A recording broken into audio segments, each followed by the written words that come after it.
Mga sangkay, meron pong balita ngayon na itong si Senator Alan Cayetano ay pagtutulungan daw, pagkakaisahan para matanggal.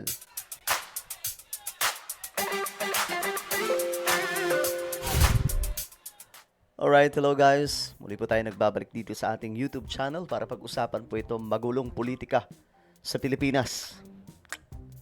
Gulo, no? Parang nakaka-frustrate kung titingnan po natin yung sitwasyon ng ating bansa. Kasi sa gulo ng mga politiko, nadadamay po tayo.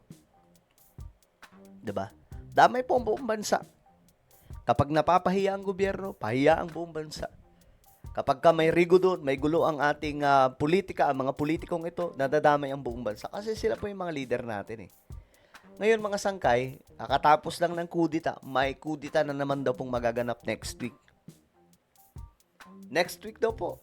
Well, alamin po natin yan mga sangkay. Anyway, bago tayo magpatuloy sa mga hindi pa po dyan nakakapag-subscribe sa ating YouTube channel, makikita nyo po yung subscribe button sa baba ng video na to. I-click nyo po yung subscribe, i-click ang bell, at i-click nyo po yung all. Sa mga nanonood po sa Facebook, i-follow nyo po yung ating Facebook page.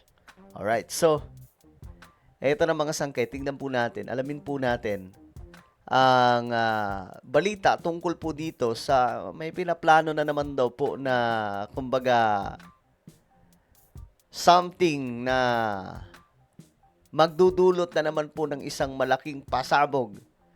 Magugulo na naman po yung ating bansa. Eto. Ito kasi ang lumabas na report. Ayon po dito, kahit sino daw po, wag lang si Alan. Ang mga senador daw po ngayon, ayon po sa Billionaire News Channel, sa kanila po itong update, nagkakaisa laban daw po kay Cayetano para daw po ma-repair ang damage sa Senado. Ako mga sangkaya, sa opinion ko, okay yun. Okay yun na magpalit kung talagang yun ang purpose na ikabubuti ng ating bansa. Pero, ang tanong dyan, talaga bang aayos ang lahat kapag napalitan si Alan? Or kahit kay Alan, maayos ba ang lahat kung si Alan ang nakaupo dyan? O kung sino sa kanila ang uupo, aayos ba ang bansa natin? Aayos na ba ang political system natin? Alam niyo, isa lang ang sagot dyan, wala. Alam niyo kami mga advocate ng may mga advokasya ng constitutional reform. Hindi po namin nakikita na yan ang pagbabagong magaganap sa Pilipinas. Kahit sino pang umupo diyang Senate President, magulo pa rin po yan.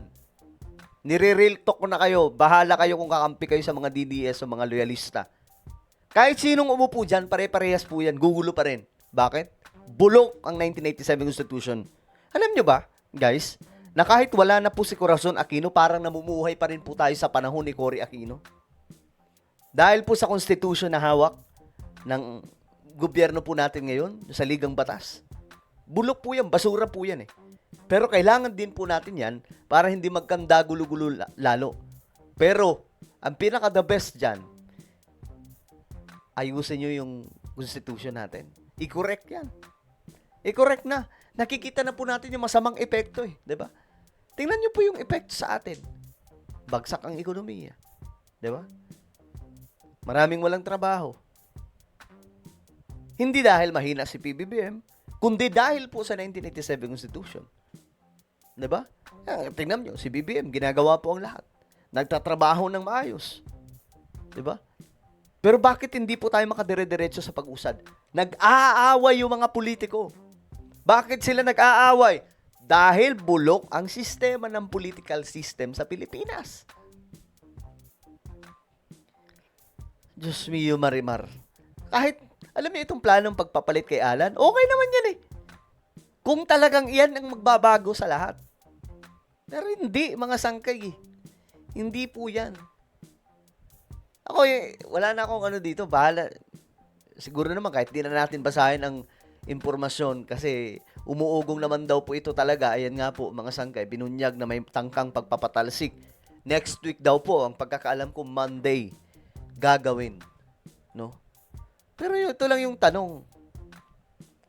Lahat ba sila may mga magagandang intensyon para sa ating bayan? Kasi kung, ito lang kahit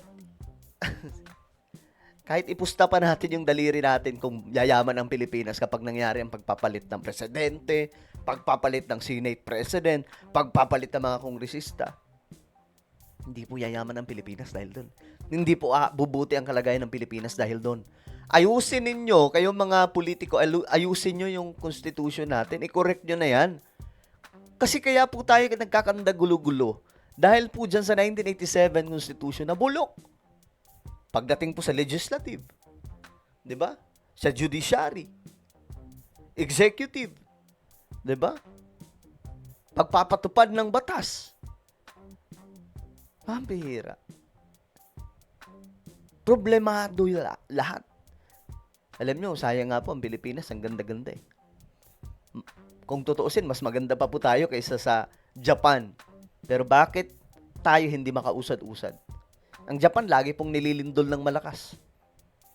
Pero nagawan po nila ng paraan para lumago.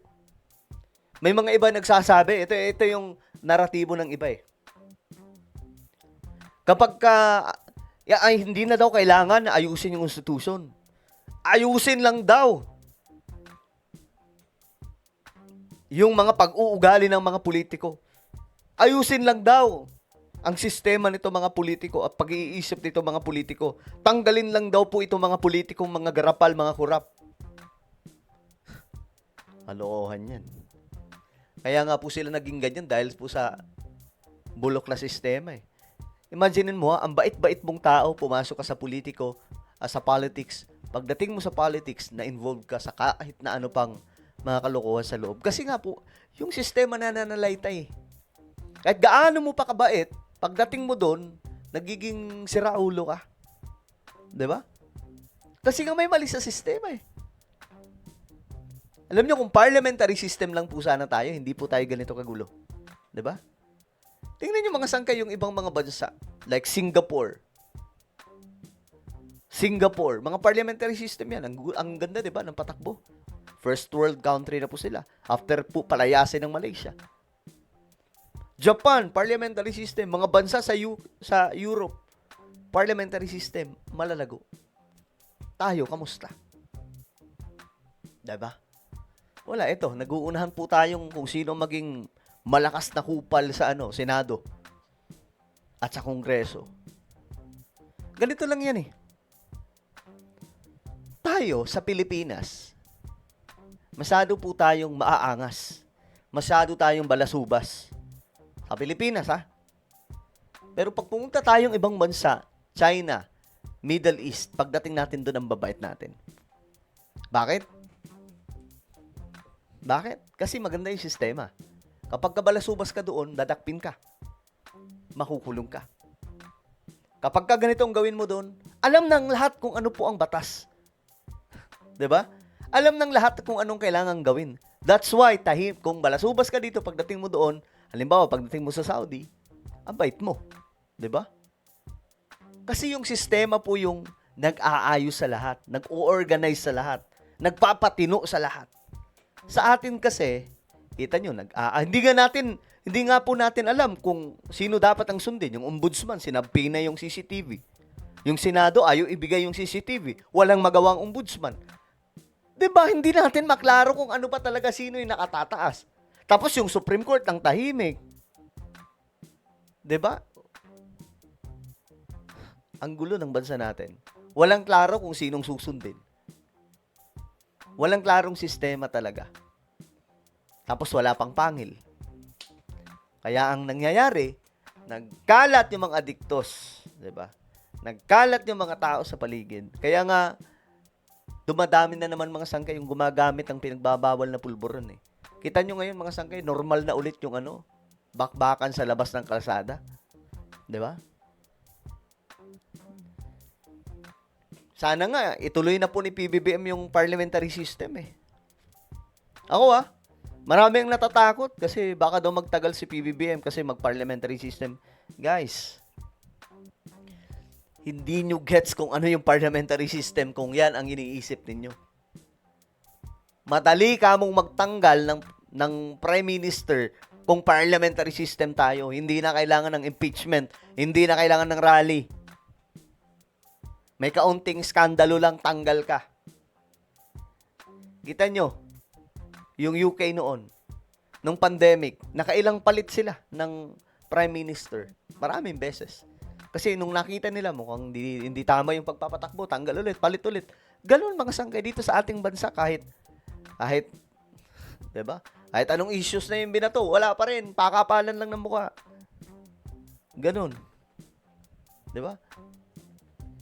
So sana ituloy po ng ating mahal na pangulo yung yung ano natin, pagbabago ng sistema, parliamentary system kasi hanggat ganito po tayo, hindi po tayo uusad, mabagal po ang patakbo ng gobyerno pagdating sa mga proyekto, magabagal po yung pagpaplano. Kita nyo mga sangkay, yung tulay na magdurugtong sa Cavite, yung Manila Bay to saan ba yun?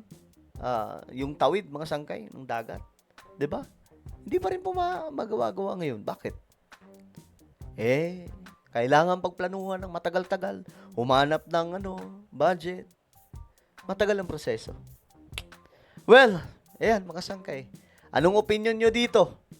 Magkakagulo na naman daw po sa Senado. Anak ng tokwa yan. Wala nang katapusan to.